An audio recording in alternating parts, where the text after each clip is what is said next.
तो आज हम दोबारा से आ गए हैं पिताश्री के साथ मेरा पत्रिका के बारे में फिर से जानने।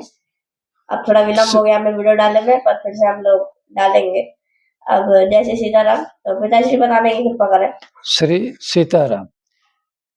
विनय पत्रिका में गोस्वामी जी बताने का कोशिश कर रहे हैं कि भगवान का जाप किस प्रकार व्यस्त जीवन में भी, विद्यार्थी जीवन में भी, गृहस्थ जीवन में भी व्यक्ति कैसे कर सकता है, उसके एक उदाहरण समझा रहे हैं।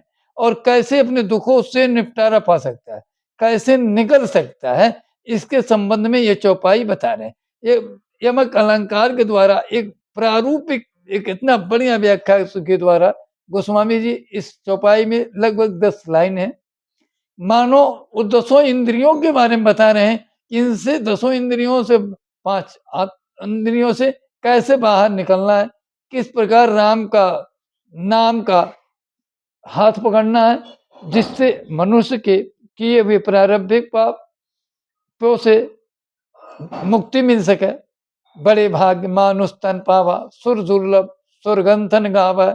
ये अमूल्य शरीर जो पाया है, इससे किस प्रकार निकला जा, इस संदर्भ में गोस्वामी जी राग गौरी 189वां दोहा में कह रहे हैं, राम कहत चल, राम कहत चल, राम कहत चल भाई रे, राम कहत चल, राम कहत चल, राम कहत चल भाई रे। 3 बार राम कहत चल, राम कहत चल, राम कहत चल भाई रे। गोस्वामी जी इस लाइन में 3 बार राम कहत चल का प्रयोग किया है।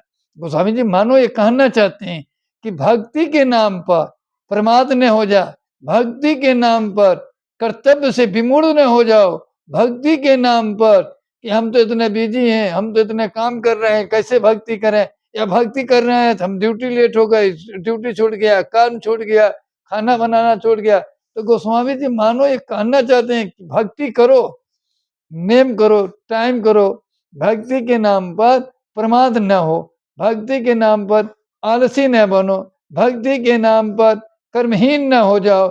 इसलिए गोस्वामी जी 3 बार कह रहे हैं, राम कहत चल, राम कहत चल, राम कहत चल भाई रे, राम कहत चल, राम कहत चल, राम कहत चल भाई रे।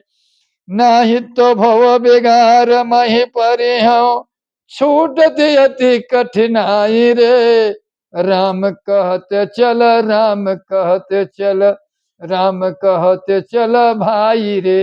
देखिए कह रहे हैं भगवान का नाम का जप करते हुए संसार के सारे कर्म करते रहिए, नहीं तो होगा क्या, नाही तो भव बेगार मह परी। बेगार शब्द का प्रयोग करें, बेगार का तात्पर्य होता है, ये पहले का शब्द है बेगार। बेगार के शब्द है, जैसे पहले बड़े बड़े राजा होते थे और बड़े बड़े मंदिरों का बड़े बड़े महलों का लोग निर्माण पत्थरों से कराए हैं। उस समय में क्या करते थे लोग, बेगार में मजदूरों को पकड़ते थे और उनको खाने पर काम कराते थे। और कह देते थे जब तक कि टीला नहीं बनेगा तब तक तुम्हें यही रहना है। उसमें राजाओं का कोई कहना नहीं था, राजाएं बड़े क्रूर होते थे, जो नहीं मानता तो उसे मरवा देते थे, उसमें कोई कहते नहीं। लोगों ने, राजाओं ने इस तरीके से बड़े बड़े किले, बिना मतलब के लोगों छप्पर नहीं थे, नाम के लिए लोग किले बनाते थे, क्योंकि बेगारी कराना था। मजदूरों से वो लोग पकड़ के क्या कराते थे, बेगार। बेगार का मतलब होता है सिर्फ किसी तरीके से घूना सड़ा खाने को दे देते थे, पैसे का नाम नहीं था। उनसे कह देते थे जब तक किला नहीं बन जाएगा तब तक तुम्हें छुट्टी नहीं। अब बेचारे न पैसा मिलता था, किसी तरीके जीवन यापन करके, अब बेगारी के चक्कर में जल्दी जल्दी काम करते थे, छुट्टी मिल जाएगा। लेकिन ये बेगारी, ये अपराध था।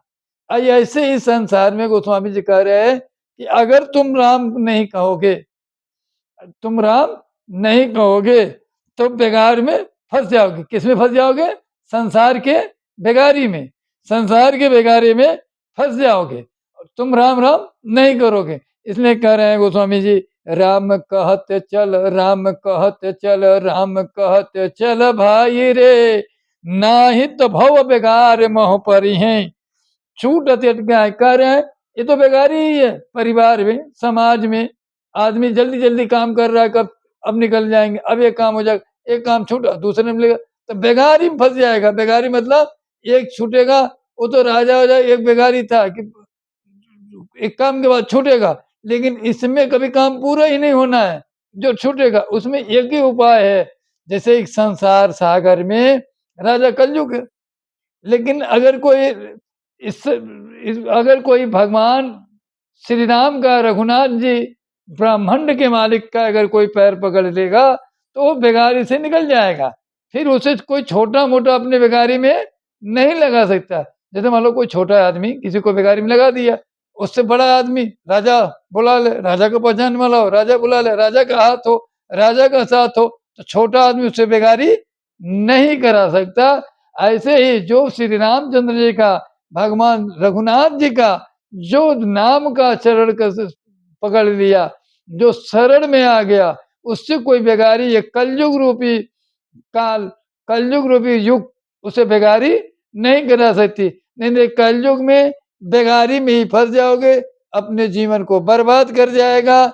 इसलिए गोस्वामी तुलसीदास जी कह रहे हैं कि अगर ऐसे टाइम न मिले तो चलते में विद्यार्थी चलने में अपना घर से स्कूल जाता है, उस समय बीच में टाइम मिलता है, राम राम जप है। गृहस्थ जीवन में माताएं घर के काम करती हैं, शरीर से हाथ से काम होता है, जबान से राम राम का स्मरण होता रहता है। हरि नाम का ऐसा स्मरण है कि कभी भी कहीं भी भजन किया जा जाता है। इसलिए रघुनाथ जी का निरंतर जाप किया जा। ये मैंने 2 लाइन का आपको अर्थ बताया। 2 लाइनों में, इस 10 लाइनों में दूसरे वीडियो में आगे मैं बताऊंगा, क्योंकि बहुत लंबा वीडियो हो जाएगा। और राम कहत चल, राम कहत चल, राम कहत चल भाई रे, नाही तो भव बिगार महु परि है, छूटती अति कठिनाई रे। जय जय श्री सीताराम भगवान की जय, बागेश्वर धाम की जय। तो आज के लिए बस इतना ही। तो अब अपने लाइक सब्सक्राइब और शेयर करके जाए, ताकि हमें ऐसे ही और वीडियो आते रहे, और अब से रोजाना वीडियो आएगी। तो मिलते हैं आपसे अगले वीडियो में। जय माता सीता बालाजी दर्शन।